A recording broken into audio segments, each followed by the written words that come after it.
नमस्कार, आप देख रहे हैं NDTV इंडिया और मैं हूं आपके साथ आनंद भट्ट। सबसे पहले हम बात करेंगे उस रिपोर्ट की जो एक सुखद एहसास देती है और भविष्य के लिए नई उम्मीद जगाती है। 2 अक्टूबर 2014 को भारत सरकार ने स्वच्छ भारत मिशन अभियान शुरू किया था। इस अभियान के तहत खुले में शौच से मुक्ति और ठोस कचरा प्रबंधन को बेहतर बनाने का लक्ष्य रखा गया। बीते 10 साल में इस अभियान को लेकर कार्यक्रमों का सिलसिला चलता रहा। खुद प्रधानमंत्री मोदी ने इस अभियान को लेकर उत्साह दिखाया। अब इस अभियान के नतीजे सामने आ रहे हैं जो ये बताते हैं कि स्वच्छता मिशन बच्चों की जान बचाने का कार्यक्रम साबित हुआ है।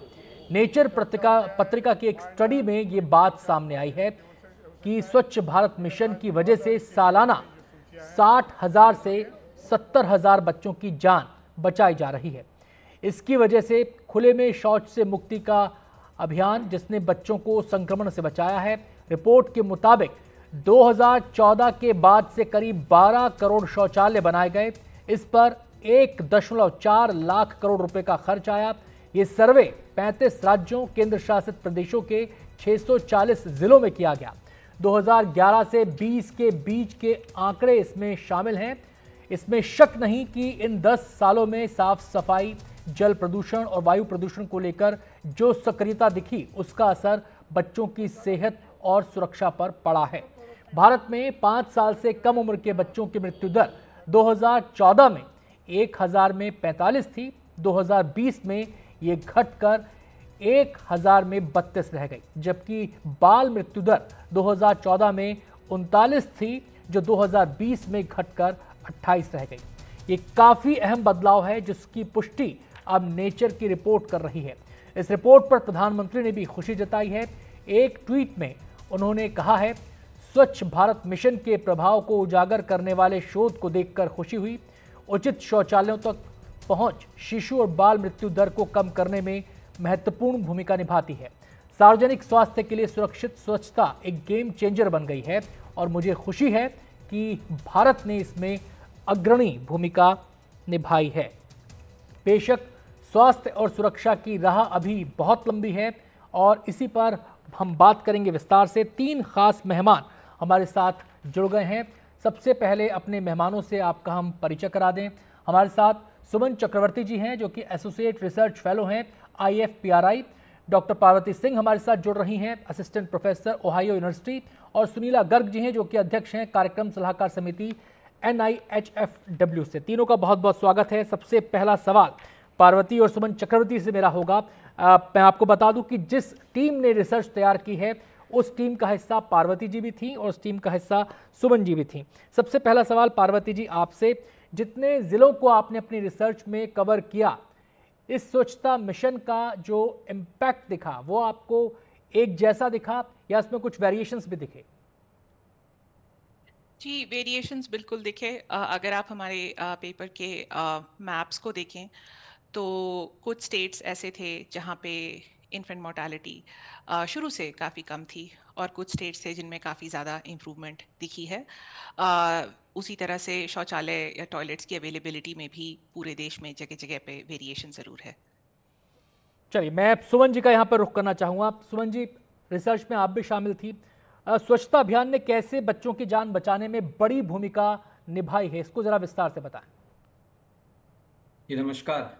तो स्वच्छ भारत अभियान इतने बड़े स्केल पे एक ऐसा प्रोग्राम इम्प्लीमेंट इंडिया में हुआ है जिससे मतलब टॉयलेट्स का जो कवरेज इंडिया में है वो बहुत ज़्यादा बड़ा है 2014 और 2020 के दायरे में। और उसमें हमने ये देखा है कि जिन ज़िलों में 30% से ज़्यादा टॉयलेट्स कंस्ट्रक्ट हुए हैं उन ज़िलों में सबसे ज़्यादा इम्पैक्ट पड़ा है इन्फेंट मोर्टालिटी को रिड्यूस करने में। तो ये हमारी स्टडी की सबसे महत्वपूर्ण फाइंडिंग है कि आपको एक थ्रेशहोल्ड कहते हैं हम इसको अपने साइंटिफिक टर्म में, कि एक कवरेज नंबर अचीव करना पड़ता है और ये 30% के करीब होता है और जैसे ही आप वो पार करते हैं तब आपको ये बेनिफिट्स नजर आते हैं और ये स्वच्छ भारत अभियान में हुआ है।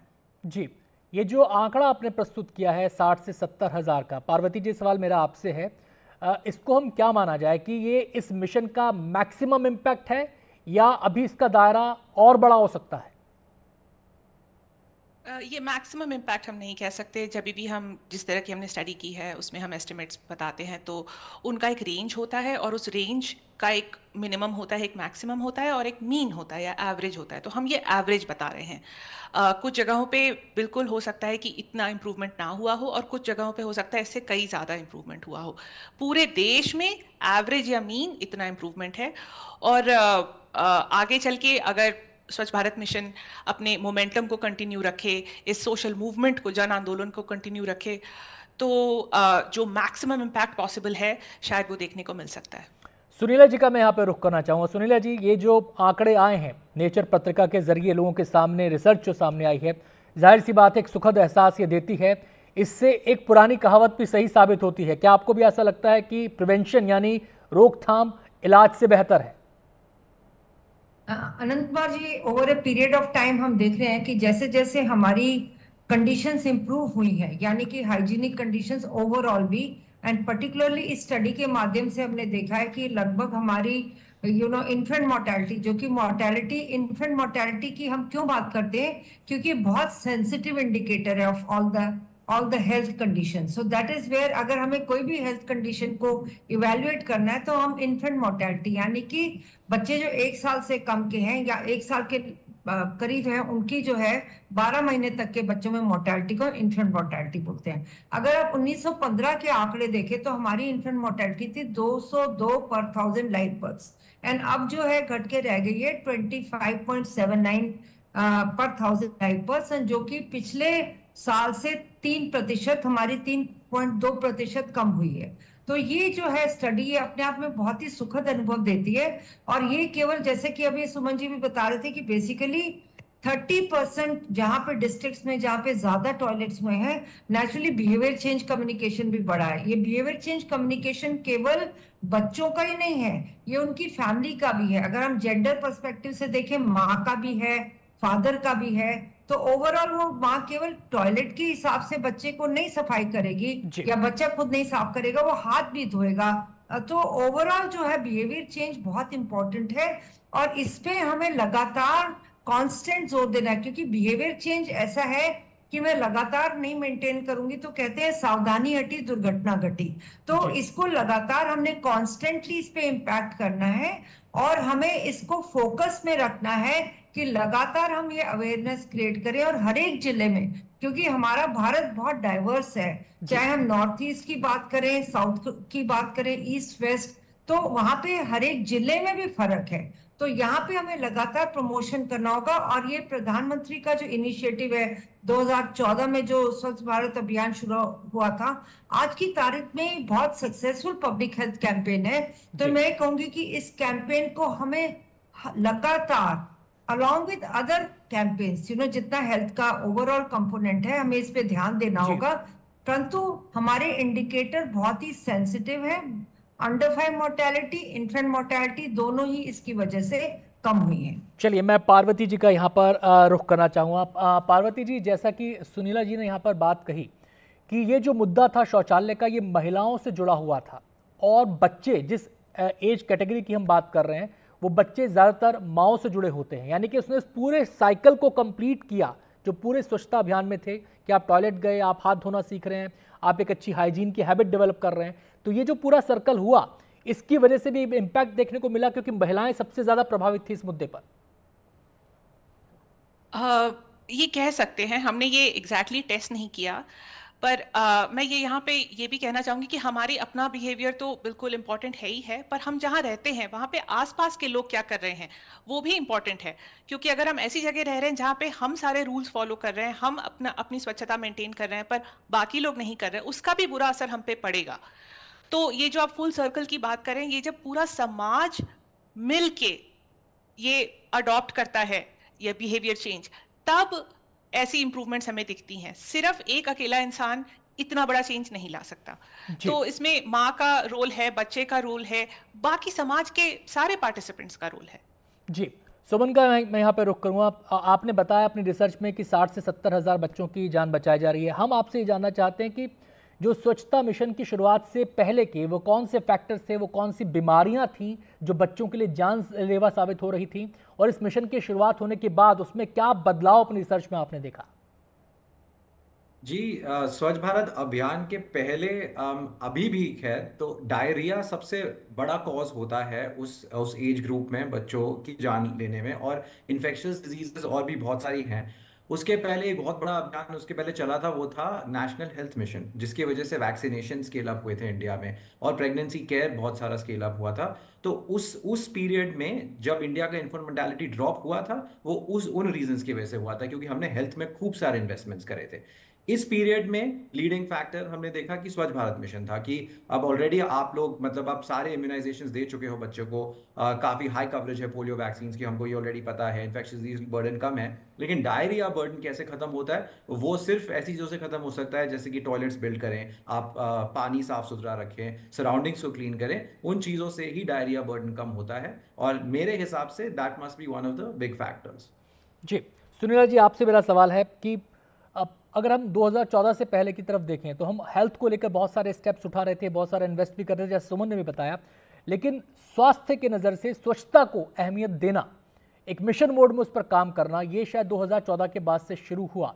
तो इतने लंबे समय तक एक जो अनदेखी हुई इस पहलू की, उसने किस तरीके से नकारात्मक रूप में हमें प्रभावित किया?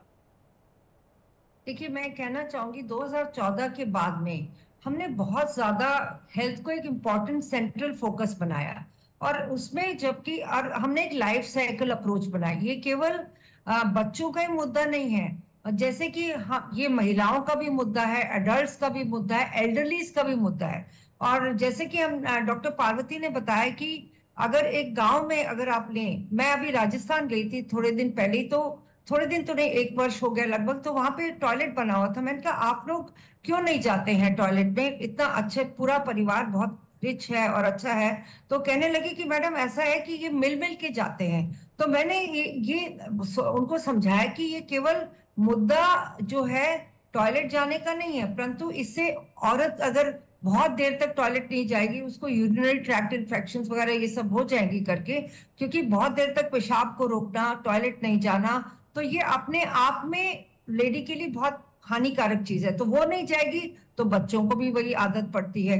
तो इस तरीके से हमें समाज का मिलियू बदलना होगा। परंतु 1900, जैसे कि आपने बताया, 2014 के बाद इस पे बहुत ज्यादा तवज्जो दी गई है। हमारे पास में नेशनल हेल्थ मिशन और अर्बन हेल्थ मिशन भी, यानी कि हम केवल गांव की तरफ फोकस नहीं कर रहे, हम अर्बन एरियाज की तरफ भी फोकस करें। और आप देखेंगे कि रैपिड अर्बनाइजेशन भी हो रहा है, तो नेशनल हेल्थ मिशन के माध्यम से भी हम माइक्रो लेवल तक जाने की कोशिश कर रहे हैं, और हर चीज हमारी मिशन मोड पे हो रही है।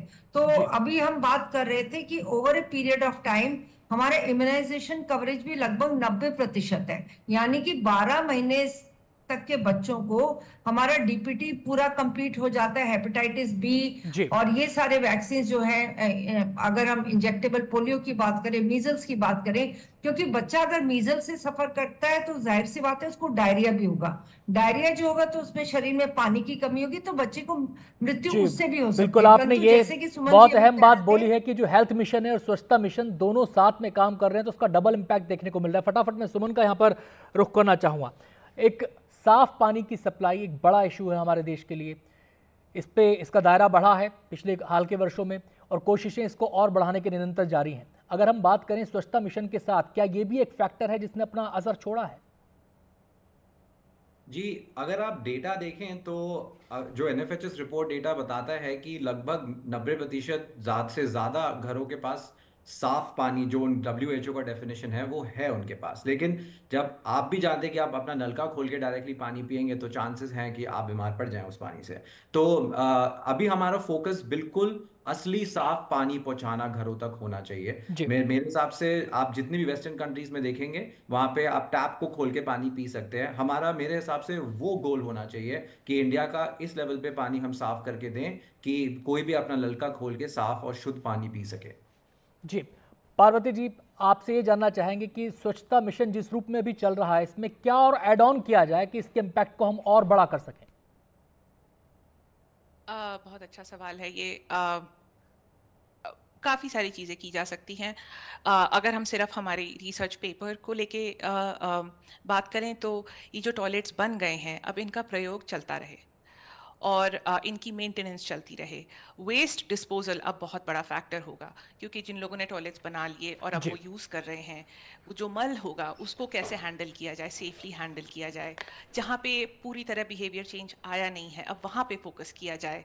और जहाँ पे टॉयलेट्स बनने के बाद अगर प्रयोग नहीं हो रहे हैं, तो वो कारण जाना जाए कि क्यों नहीं हो रहा है, और फिर उस तरह से पॉलिसीज बनाई जाए। तो ये जो मोमेंटम रहा है स्वच्छ भारत मिशन का, ये मेंटेन रहे। और हमारी स्टडी और बहुत सारी और भी स्टडीज हैं जी जहाँ से पॉजिटिव फाइंडिंग्स आ रही हैं, तो उनको मोटिवेशन की तरह यूज किया जाए। सुनीला जी, एक छोटा सा आखिरी कमेंट आपका, क्या और ऐड ऑन किया जाए इसमें? देखिए, मैं कहूंगी कि जो हमारी फ्रंटलाइन वर्कर्स हैं, आशा जी है, आंगनवाड़ी वर्कर है, एएनएम्स है, आशा का संपर्क घर घर में है, तो जाके उसको एजुकेट करना चाहिए कि हर बार जो है वो पूछे जी जाके कि टॉयलेट का प्रयोग हो रहा है कि नहीं हो रहा। आप ट्यूब वाला हैंडपंप का प्रयोग ना करें, जो जल मिशन के माध्यम से पानी आ रहा है उसका प्रयोग करें। और हर जगह ये बहुत जरूरी है जी कि हम जितनी ज्यादा अवेयरनेस फैलाएंगे, लोगों में उतनी जागरूकता जी, आएगी। बिल्कुल और उम्मीद हमें आगे करनी हम जो चाहिए कि है इसके और भी सकारात्मक नतीजे सामने आएंगे। मैं माफ़ी चाहूँगा सुनीला जी, मुझे बीच में आपको रोकना पड़ रहा है, समय की कमी है, लेकिन बहुत बहुत शुक्रिया आपका। पार्वती जी, आपका भी शुक्रिया, बहुत बहुत शुक्रिया। और सुमन, आपका भी बहुत बहुत शुक्रिया हमारे साथ इतनी महत्वपूर्ण चर्चा में शामिल होने के लिए। एक छोटा सा ब्रेक हम यहाँ पे ले रहे हैं, जल्द लौटते हैं।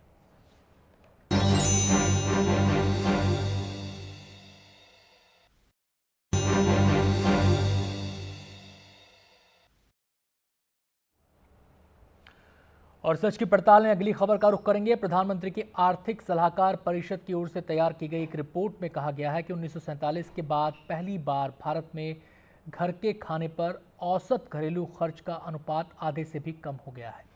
प्रधानमंत्री की आर्थिक सलाहकार परिषद की रिपोर्ट के अनुसार देश में खाद्य उपभोग के पैटर्न में अहम बदलाव सामने आए हैं। अब परोसे गए तथा डिब्बाबंद प्रसंस्कृत भोजन पर खर्च की हिस्सेदारी बढ़ गई है। आपको बताएं कि खाने पर कम हुआ है खर्च। कुछ आंकड़ों के जरिए हम आपको ये दिखाते हैं, जो रिपोर्ट सामने आंकड़े रखती है। उसके मुताबिक 1947 के बाद पहली बार आधे से भी कम हुआ है घर के खाने पर खर्च। भोजन पर कुल घरेलू खर्च की हिस्सेदारी में कमी आई है। सभी राज्यों और केंद्र प्रशासित प्रदेशों में ये कमी दिखाई देती है। खाद्य उपभोग के पैटर्न में अहम बदलाव सामने आए हैं। अब परोसे गए और डिब्बाबंद भोजन पर ज़्यादा खर्च हो रहा है। शहरों में डिब्बाबंद भोजन की खपत ज़्यादा बढ़ी है। ग्रामीण परिवार खाने पर ज़्यादा खर्च करने लगे हैं। शहरों की तुलना में गांव में खाने पर ज़्यादा खर्च हो रहा है। ग्रामीण परिवारों के लिए 164% की बढ़ोतरी हुई है। वहीं शहरी परिवारों की अगर हम बात करें तो उपभोग व्यय में 146% की बढ़ोतरी हुई है। हमारे साथ इस मुद्दे पर बातचीत करने के लिए खास मेहमान जुड़ गए हैं। हमारे साथ डॉक्टर ML जाट हैं, जो कि ग्लोबल रिसर्च प्रोग्राम ICRSAT के सदस्य हैं। सीधे हम रुख करेंगे। डॉक्टर ML जाट, आपका बहुत बहुत स्वागत है। पहला मेरा सवाल आपसे यही है कि जो खाने पर कम खर्च और प्रोसेस फूड पर ज़्यादा खर्च, ये बदलाव दर्शाता क्या है? देखिए, ये बदलाव काफ़ी महत्वपूर्ण है और ये स्वास्थ्य की दृष्टि से मुझे लगता है कि गलत डायरेक्शन में जा रहा है। हमने बहुत सारी स्टडीज की हैं और हमारी एक स्टडी हमने जैसे तेलंगाना में की और उसमें ये देखा कि फार्म हाउस होल्ड का भी 2/3 जो खर्चा है वो जंक फूड और मार्केट बेस्ड फूड पे जा रहा है। और जो है ना, अपना जो फूड है वो कम यूज हो रहा है। इसका मतलब है कि जंक फूड का कंजम्पशन बढ़ रहा है, कार्बोहाइड्रेट रिच फूड का कंजम्पशन बढ़ रहा है। और जैसे आपने रिपोर्ट में दिखाया, पूरे देश का यही हाल है लगभग। तो जी फूड पे, जो जंक फूड पे इन्वेस्टमेंट है लोगों का, वो बढ़ता जा रहा है। और उसका एक दूसरा बिंदु ये है कि इसका मतलब है कि हम धीरे धीरे लोकल फूड सिस्टम जो हेल्दी होता था, रिच होता था, जी उससे दूर होते जा रहे हैं और वो एक सही दिशा में नहीं जा रहा है। तो हमें हेल्दी फूड की तरफ लाना है और हेल्दी फूड तब आएगा जैसे आजकल आप सोसाइटी में देखते हैं कि अपने जी घर पे भी छोटा मोटा जो प्रोसेसिंग कर लेते थे वो भी नहीं करता कोई, वो भी मार्केट पे ही जाएंगे और वहीं से लेके आएंगे। तो ये सही डायरेक्शन में नहीं जा रहा। डॉक्टर साहब, अब बिल्कुल साधारण भाषा में आपसे सवाल पूछूंगा। इसे हम खान पान की आदतों, या कहें कि इसको चटोरापन कहें, कि ये बढ़ गया है, या फिर आय के साधन जो हैं वो भी एक इम्पॉर्टेंट रोल प्ले कर रहे हैं कि उनमें भी इजाफा हो रहा है, खासकर शहरों के अंदर? देखिए, दोनों चीज है।